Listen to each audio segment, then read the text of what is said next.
Hey guys, so this is my pull list for October the 5th of 16, and got quite a few books this week, as per usual, mostly independents, a couple of number ones, and different books coming out this week. So yeah, super excited.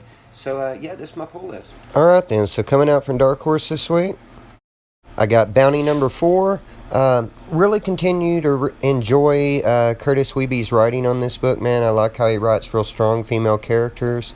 And Mindy Lee's art on this has been really good. And they're together, man, they're telling a really good bounty hunter story. Next up from Vertigo, got Clean Room number 12. Man, this book continues to just keep me on the edge of my seat from issue to issue with all the just intrigue and everything going on in the book. And with what happened at the end of last issue, where they kind of released the demon and all, really, really curious. Been waiting all month to see where this is going to go. From DC, man, I've noticed that my pull's getting a little smaller. I dropped Nightwing, and I'm not planning on picking up Cyborg number 2, so only got one book this week. And surprisingly, that issue is number 8 on Green Lanterns. Really thought that I was going to drop this book, and then I read issue 6, and I really enjoyed it. Issue 7 really didn't let me down, was the first part in this Family Matters series that's going on in Green Lanterns right now. And so we're going to get to know a little bit more about Simon Baz's family, which I've always kind of wanted to know. And I really like the interaction between Jessica Cruz and her sister. So, yeah, I'd be curious to see what's up with this and what's going to happen with Atrocitus going and licking his wounds. So, yeah, check it out. From Image, I'm going to pick up 3 books this week, 2 number ones, and then 1 ongoing that I read last month. Alright, so first off, the book I picked up last month was Eclipse. I really enjoyed issue 1 on Eclipse. I read a bunch of post-apocalyptic stories, but I don't know that I've read a sun post-apocalyptic story where to go outside will like roast you from all the radiation and everything. So I thought that there was some pretty good world building going on in issue 1. They had a pretty good mystery that, yeah, I'm really excited to see where it's going to go. Then Image has got a couple of number ones coming out this week. First one that I'm going to pick up is going to be Green Valley, which seems to be some kind of warriors and wizards type of story. And I've really been kind of jonesing for something like that. So yeah, going to be really, really curious to check this out.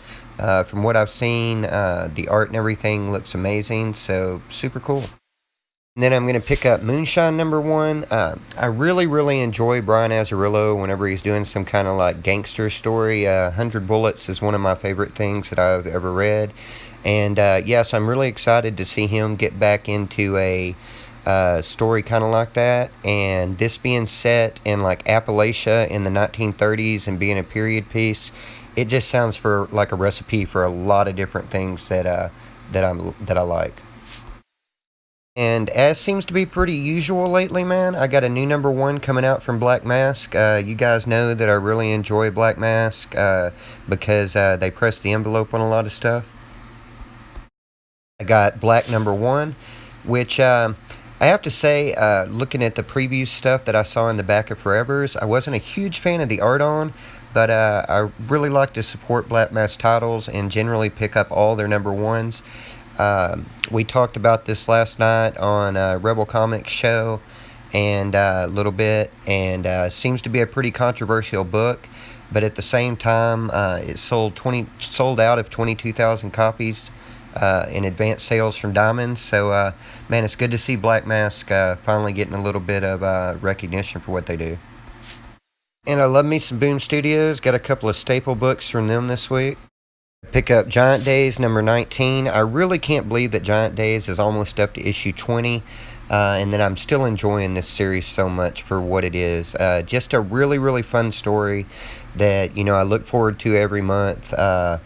Still really enjoy the art and just everything about the relationship between these characters. And, you know, if you haven't seen this, you know, strongly recommend checking it out, man, maybe in trade or something. But yeah, great book. Then I got The Woods number 26. This is another book, man, that it seems like I've been reading forever. I remember when this series was only going to be like 6 or 8 issues and then got expanded and everything. And it has just gone so far back and forth, different plot twists, and just an awesome world that's been built here, and just really really sturdy characters up inside this Tinian story from Boom Studios. Still, man, just super enjoying this book. I'm going to be picking up one title from Action Lab Danger Zone, man. If you guys haven't checked out any of their titles, man, Tomboy and Puppet Master, and, they've got a lot of really good series going on. Unfortunately for me, this Blood and Dust, this is issue number 3, isn't really one of those series. It's not been just horrible, but it's not, along the same lines as like Bolt or Puppet Master or Tomboy or something like that they put out. But I think it's only going to be 6 issues, so I'm going to continue to read it and, see how it works out. Got a couple of books coming out from Aftershock this week. I got Insects number 8.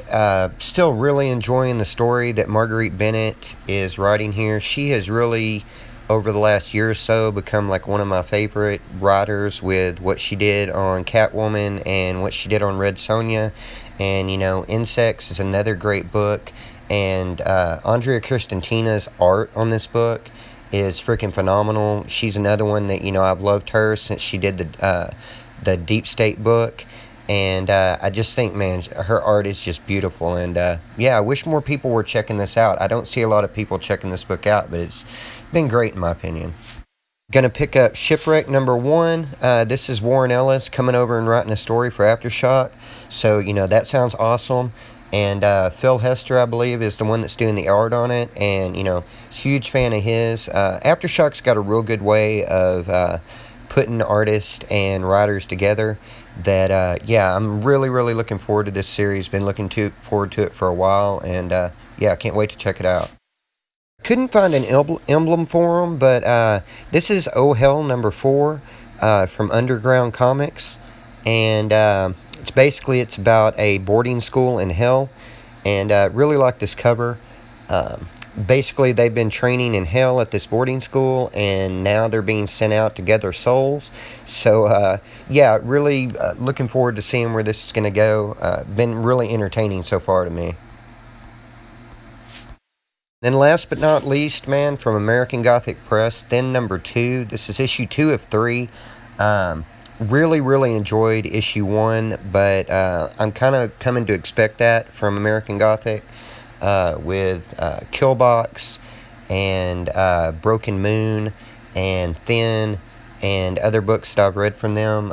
Just generally putting out a really solid bunch of comics. And really looking forward to checking this out, man. That was my pull list. Like I said before, quite a few books this week. Not really a whole lot of DC or Marvel, but a lot of good books all the same. As always, leave a comment down below. Let me know what you picked up this week. If you're reading anything I'm reading, I always like to meet people that are reading what I'm reading, because I read really eclectic shit. So, talk about that in the comments. Maybe we can get something started there. And, like, subscribe, all that good stuff. And I'm going to get off here and read some comics, and I'll see y'all next week.